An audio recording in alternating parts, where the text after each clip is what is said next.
We're going to chase or fade some stuff regarding the Tour Championship at Eastlake. So it bears mentioning that the format for the Tour Championship involves starting strokes based on current FedEx Cup standings. So this simply means that Cup leader Patrick Cantlay, who's coming off an incredible playoff victory over Bryson DeChambeau, will have a starting score of 10 under. So Bryson, Jon Rahm, Tony Finau start in the top four and garner the highest salaries for the Tour Championship. So are you chasing or fading the top DFS salaried golfers this weekend? Yeah, Jessie, this is a challenging week because of what you explained. They're not starting at the same place. Patrick Cantlay will be starting on second base, unlike the rest of the golfers. We saw 2 years ago in the first incarnation of this new setup that Xander Schauffele was 6 strokes back heading into the tournament and caught Justin Thomas after the first day. He did not win the tournament, but it showed that you could be 6, maybe even more back and still contend. So there are a lot of guys in this tournament.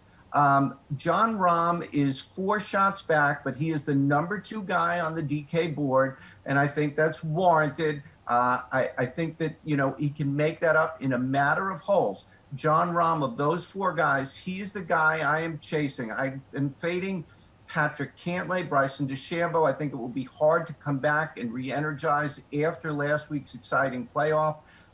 Tony Finau would be my number 2 pick there, but Jon Rahm is going to be a very popular pick, very hard to find ownership pockets of low ownership, but Jon Rahm warrants being the top guy ownership and among that foursome. Okay, so Justin Thomas and Jordan Spieth will both start the tournament at 4 under, but Spieth is garnering a slightly lower salary at $10,400 compared to Thomas's $11,000. So chase or fade either of these American stars at just over $10K. Yeah, chase one, fade the other. Chase Justin Thomas, starting to show semblance of his former self the last few weeks. He's always played well in this tournament. He's been there 5 times. He's never finished worse than 7th. He was 2nd last year. That's his 2nd runner-up. He was 3rd the previous year.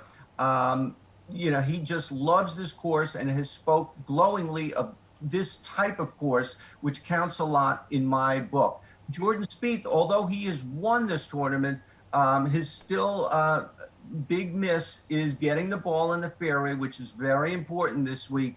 I know he has other skills that can overcome that, but I'm not looking at Jordan Spieth this week like Justin Thomas a lot. Okay, so how about the Open Championship winner, Colin Morakawa? Huge questions surrounding him. He's going to start way back at 3 under. However, is actually somewhat affordable at $8,300. So are you fading Morikawa for the Tour Championship? Yeah, he's a very interesting situation. He's had a terrible playoffs. He hurt his back at the Olympics and has done poorly at the Northern Trust and the BMW. I was looking to play him because he is so affordable. He is such a value, and it is a big risk. But I think that to get Colin Morakawa at $8,300 at this track, I think if you're looking to separate yourself from the other players in these games, that's a good way to go. But then Colin Morakawa came out yesterday and said that he is good. He is 100% ready to go. Well, ownership indications are that he is going to be low owned. And if he is 100%, jump on him at $8,300. Strong chase.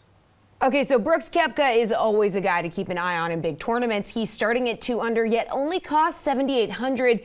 Chase or fade Brooks cashing in on that affordable salary? Yeah, really, really affordable, $7,800. But I'm going to fade Brooks Koepka. He was really on target over the summer, top 6 in both Opens, so he looked really there. But then he went to Memphis, the WGC FedEx, which is, talk about a horse for the course. He is secretariat there, but he did not finish in the top 50. There was some rumor that he might have tweaked his knee before that tournament. He has not looked good since then. I'm going to fade Brooks Koepka. It would not surprise me if we heard, probably not till after the Ryder Cup, that there is still something wrong with his knee, one of his knees.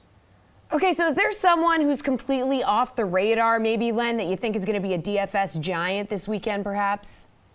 Yeah, like I said earlier, it's very hard to find low ownership with 30 guys, but Abraham Ancer is one of them. There are indications that he will be one in the lower third of the 30 in the bottom 10.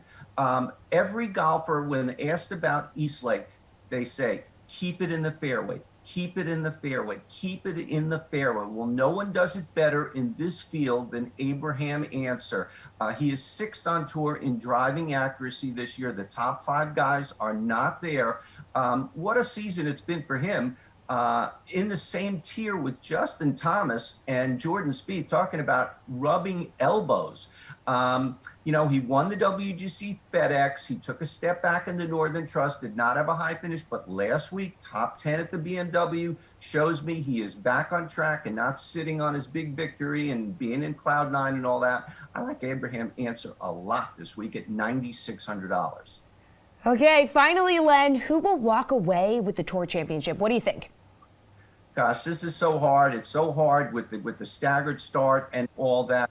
But I think I'm going to go with Justin Thomas. He's $11,000. He's starting 6 shots back. It's certainly doable. It's doable in day one. It happened to him in day one, where Xander Schauffele caught him 2 years ago.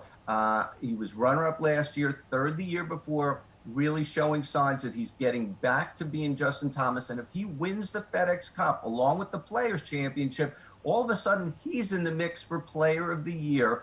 I like Justin Thomas this week.